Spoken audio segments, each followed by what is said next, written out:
The Princess Passes by C.N. and A.M. Williamson. Chapter 1. Woman Disposes. Away, away from men and towns, to the wildwood and the downs, to the silent wilderness. Percy Bysshe Shelley. "To your happiness," I said, lifting my glass and looking the girl in the eyes.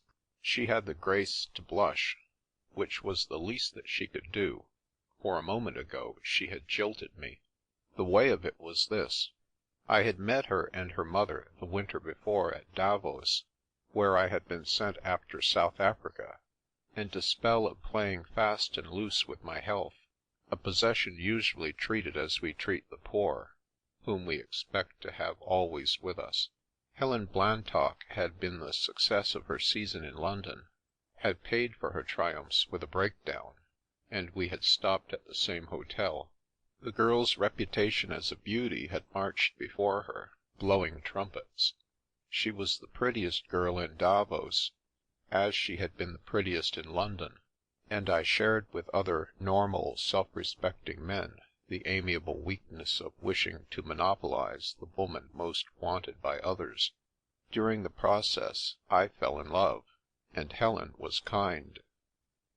Lady Blantock, a matron of comfortable rotundity of figure and a placid way of folding plump white hands, had, however, a contradictorily cold and watchful eye, which I had feared at first, but it had softened for me, and I accepted the omen.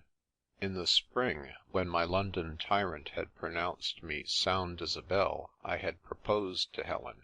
The girl said neither yes nor no, but she had eyes and a smile which needed no translation, so I kissed her — it was in a conservatory at a dance — and was happy for a fortnight. Then came this bidding to dinner. Lady Blantock wrote the invitation, of course, but it was natural to suppose that she did it to please her daughter. It happened to be my birthday, and I fancied that Helen had kept the date in mind. Besides, the selection of the guests had apparently been made with an eye to my pleasure. There was Jack Winston, who had lately married an American heiress, not because she was an heiress, but because she was adorable.